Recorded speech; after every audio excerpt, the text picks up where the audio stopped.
Good morning. Our first case this morning is Club Mediterranean versus Megan Fitzpatrick.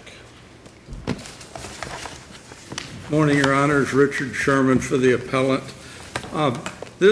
We think this clause is clear. There should be arbitration.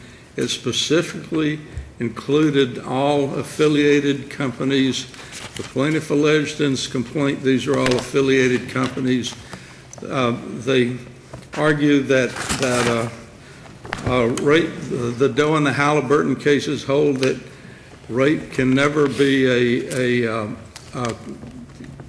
covered claim under arbitration, but the cases specifically say it turns on the language, and Halliburton says we're not saying it can never be. It's just in that arbitration clause it only covered arising out of your employment or termination of employment. This was an assault on a woman in her dormitory. How does that arise? How does that possibly arise out of? Well, the allegations are all. It was employer supplied work. Did you want to reserve some time, by the way, sir? Pardon me? Did you want to reserve some time? I should have asked. I'm sorry. You 10 minutes and 10 minutes. Is it 20 minutes today? No, not here. It's 10 minutes. 10 minutes total. 10 minutes total. Oh, Would you like to reserve two? How about three? We'll split the difference almost. Okay. All right. If you reserve 5, you're almost done. You may as well sit down now. Okay. So you may want to make some arguments. We'll reserve 3 for you. But the complaint I cited, and the allegations are all duty of the employer to the employee. Injuries are due to the fault and negligence of Club Med, not fulfilling its duties to the employees. I understand that, but it all has to arise out of the employment. But it did. I mean, this was employer supplied.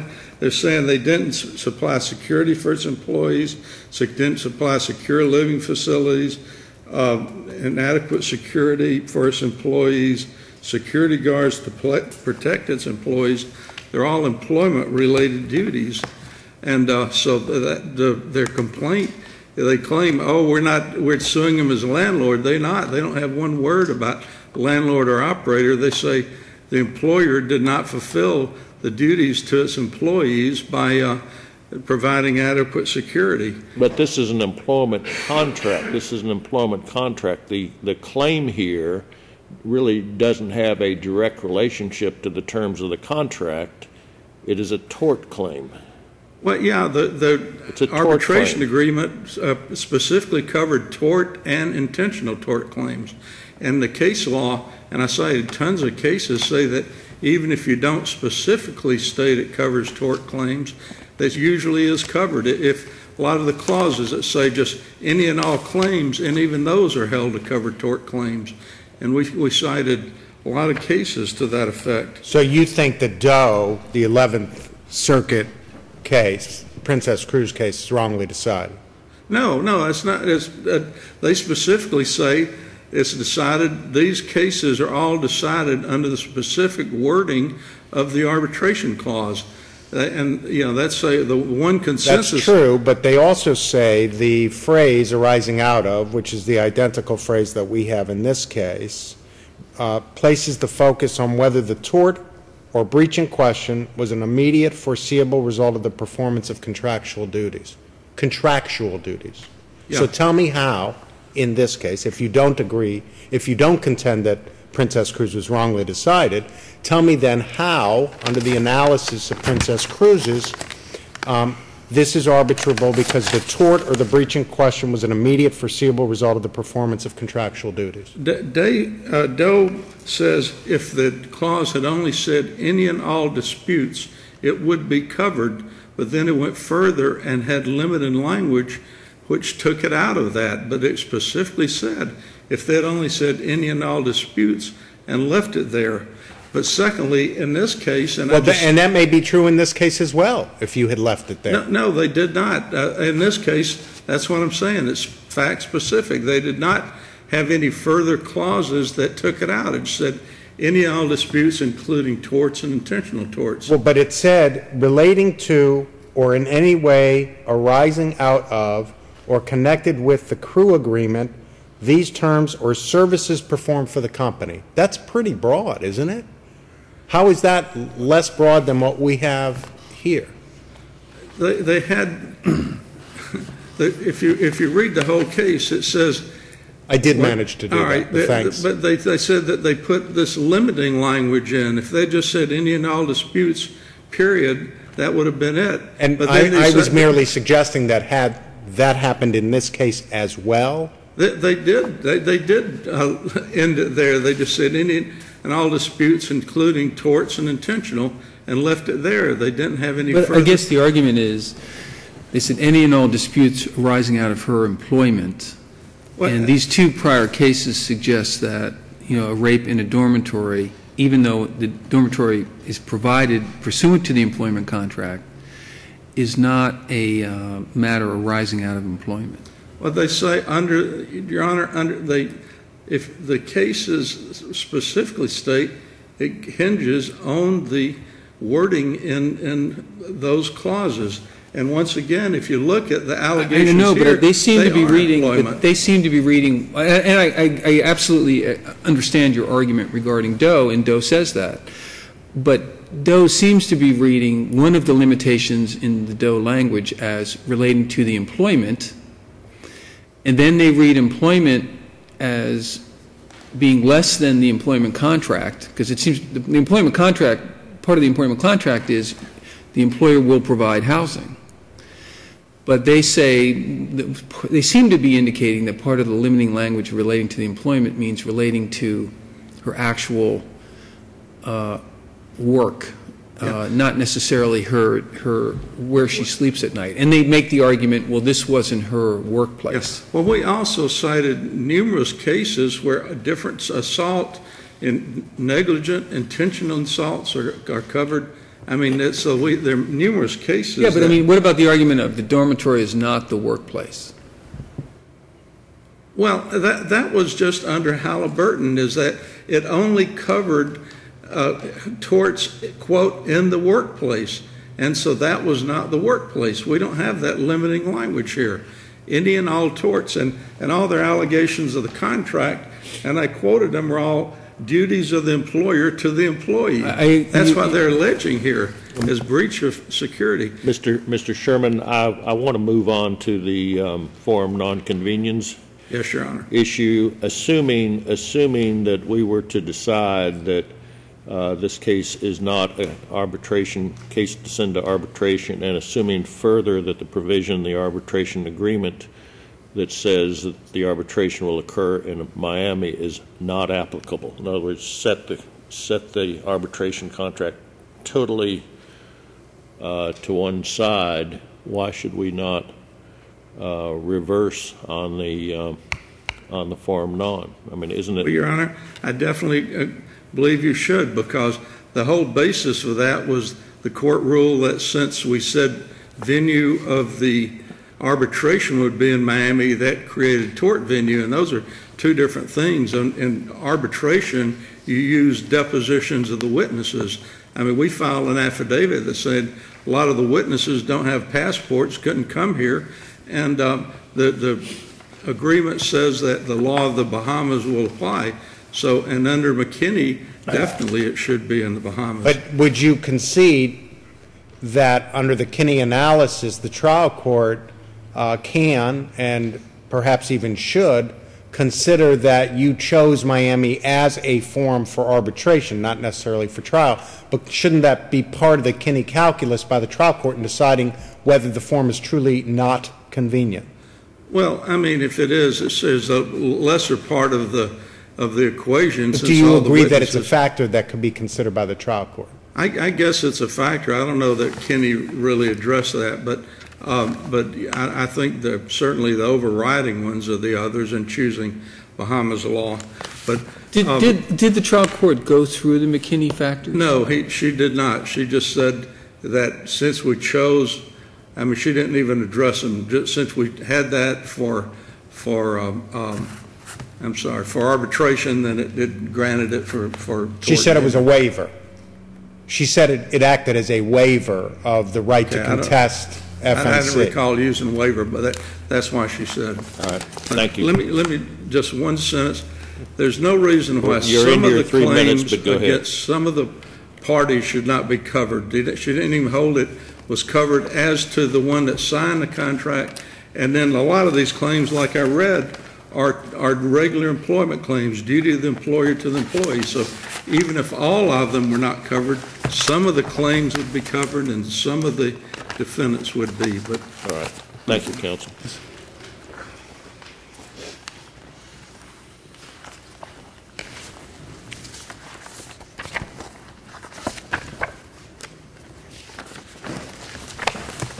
Good morning. May it please the court. Carlos Llinás on behalf of the appellee, Megan Fitzpatrick. I think the arbitration issue has been covered very well by the court. I would just like to add that clearly Halliburton and Doe are dispositive here. The facts are very similar, if not identical. Yeah, but they are remarkably similar. Yes. Your opposing counsel points out that in your complaint, however, you pretty much pled this as a violation by the employer of the duties that the employer owed to the employees. So, for example, 28A, failing to provide adequate security for its employees.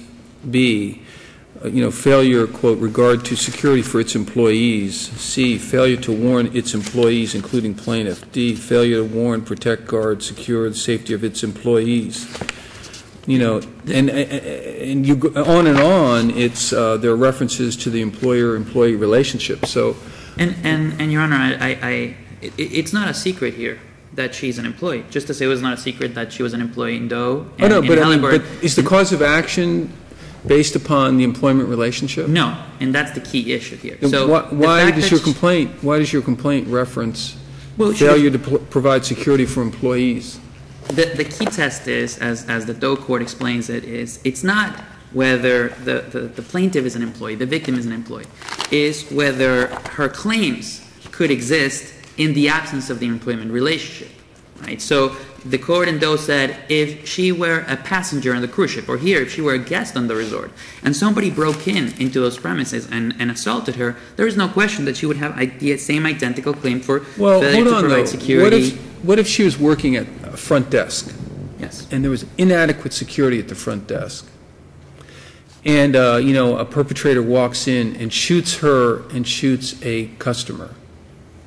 Customer would have a cause of action for inadequate security, right? Sure. And she would have a cause of action, right? Well, the distinction there is she's working. And then the question would be, was her cause of action subject to arbitration because the injury was a intentional tort that arose out of her employment? Well, in the case of the receptionist, yes, because she's working. But in the case of my client, she's asleep, off duty. Okay, so the analysis is not simply would a customer have a cause of action.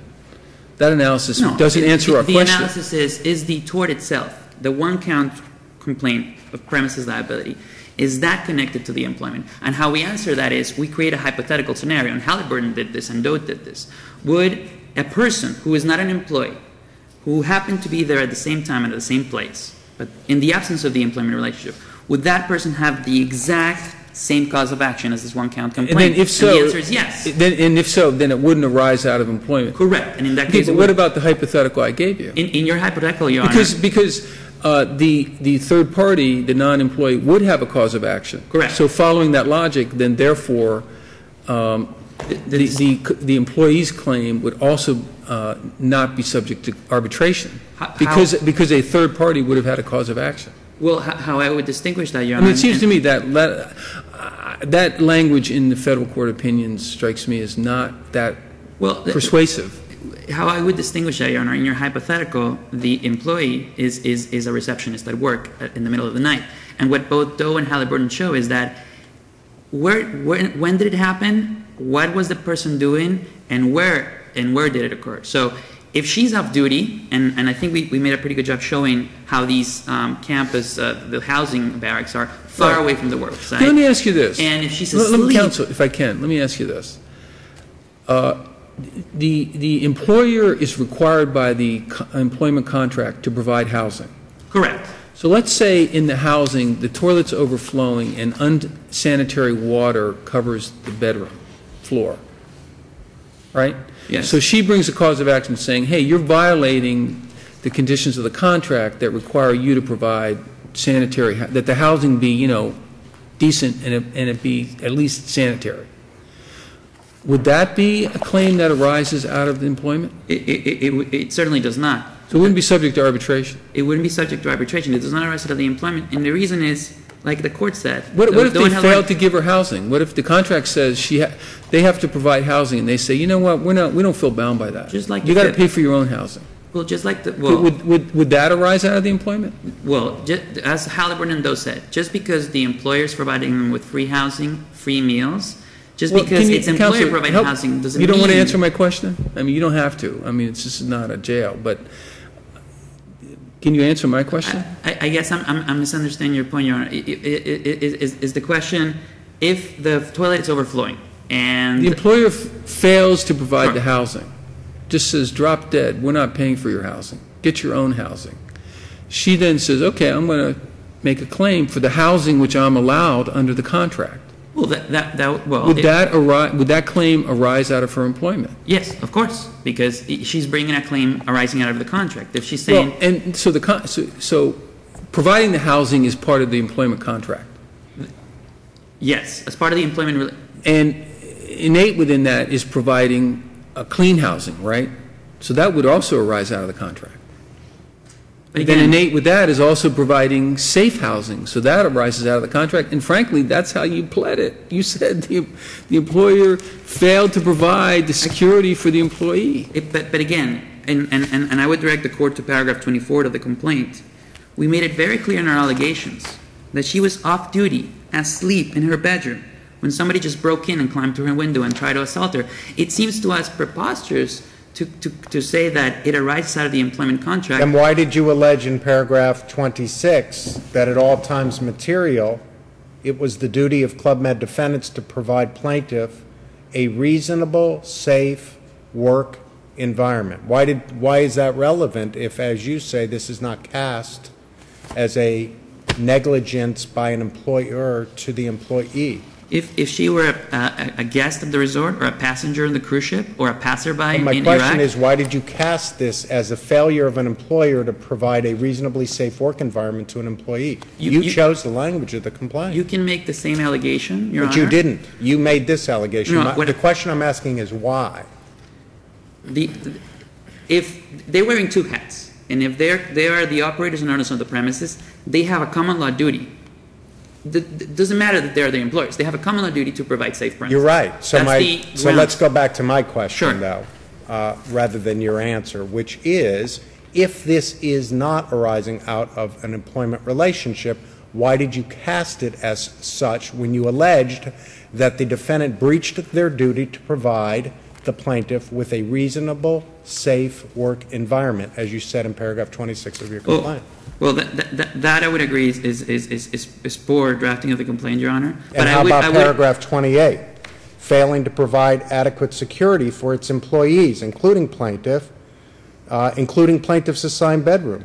Failing to promulgate and or enforce adequate policies and procedures with regard to security for its employees. Failing to warn its employees of the nature and character of the surrounding area. Failing to warn, protect, guard, and secure the safety of its employees. Failing to provide adequate and or secure living facilities to its employees. Is that poor drafting as well? Well, no, Your Honor. Just to be very clear, just because she's an employee does not mean automatically that this whole incident, a rape and an assault, has anything to do with or arising out of the employment relationship. Okay, let me ask you this, counsel. In a different part of the campus. In the complaint, did you allege a common law breach of duty? I think it's pretty clear that it's negligence. It's negligence for lack of security, lack of safe premises, the fact that they were noticed that they had been prior attacks in this same area and they didn't do anything about it. This would look, if I were representing... The facts are pretty horrible, actually. I'm sorry, Your Honor? The facts are pretty horrible. Yeah, they're egregious, just like in Doe and Halliburton. The guy attacked someone the day before, the guy attacked someone 3 hours before. Right. And that's pretty bad. Then he perpetrated this crime. And if I were representing the guest, if this had been a guest on the resort, then instead of employee, it would just say plaintiff. It's a synonym This for horse may plaintiff. be close to dead, so can we move on to the FNC issue? Would you agree that if we find that this is not an arbitrable claim, that we must necessarily reverse on the court's determination on the FNC issue? We think that the decision of the district court the trial court should be affirmed for two reasons. The standard of review, it's abuse of discretion. Yes. And I don't think there's been a showing that she abused her discretion. Well, let's assume that the contract, if she relied upon a provision of the contract, the Right. arbitration. Let's assume that she was incorrect there as a matter of law. She made no findings. She made no findings on the forum nonconvenience point. Well, My first question is, can we look at those, go through the Kinney factors de novo, or do we need to send it back for that, assuming that the arbitration contract is off the table? even if there is no waiver argument, as you're not saying, Yes. she did do a very thorough review of foreign inconvenience factors. And in fact, she made factual determinations that this was not an inconvenient forum for the defendants. She laid out in her order that they have their base of operations and headquarters in Miami.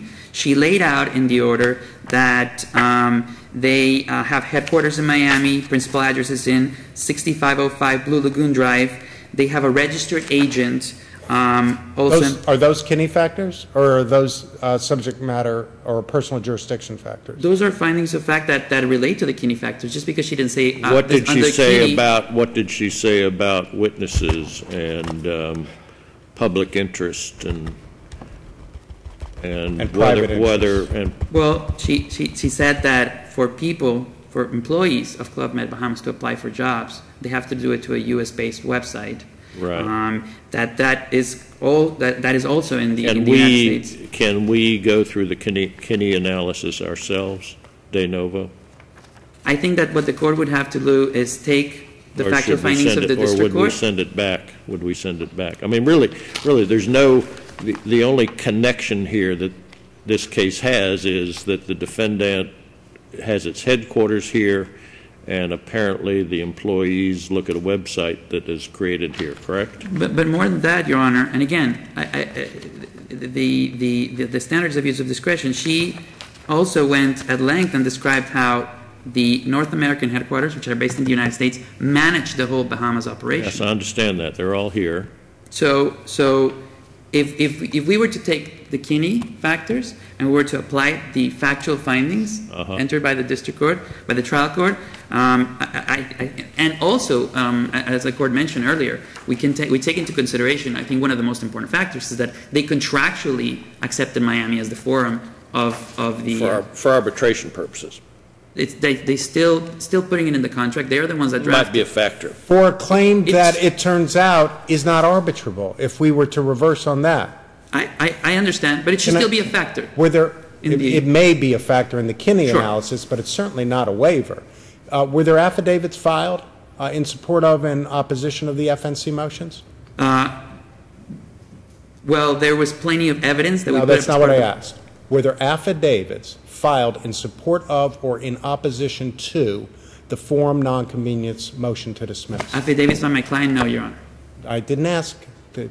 Were there any affidavits, maybe this will make it more clear for you, were there any affidavits filed in support of or in opposition to the motion to dismiss for forum nonconvenience?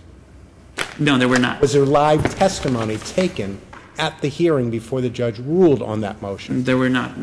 Then how can we possibly go through the Kinney analysis in the absence of either affidavits, and especially if there's no live testimony? How could the court have even conducted a valid Kinney analysis? In all fairness, Your Honor, as the trial court observed, 98% of their motion was a motion to compel arbitration, and they made the FNC as sort of a passing argument without any support. I don't disagree with you on that. So if they are not, it's not my job to argue something that is not before the trial court. Yes. And so if they're not putting any factual evidence, and in fact they're not disputing our evidence in response to their FNC issue, then I think that's the judge clearly said in the order. I think that you're making this as a passing argument. You haven't put any evidence in front of me. There was this allegation that the non-parties to the contract were subsidiaries. There is no factual evidence for them to present that in the record. So, thank you, counsel. thank you, Your Honor. Mr. Sherman will give you 3 minutes. Your Honor. Real quick, counsel is mistaken. We did file an affidavit in support of transfer of venue. I was just looking for the site, but it's an affidavit of Della Reese, I forget his last name, an attorney in the Bahamas, that the witnesses live there. He's talked to security, and they probably would not be able to attend trial in Miami. It's my recollection that you waived an evidentiary hearing on the FNC. Is that true? Nobody set one, asked to waive one. I mean, there wasn't any. I don't recall anything about waiver. We just filed an affidavit, and that was set for hearing. That was the single affidavit filed in support of your motion. Is that correct? Yes, Your Honor. There was no live testimony taken at the hearing? No, Your Honor. They didn't contest it. They didn't file anything.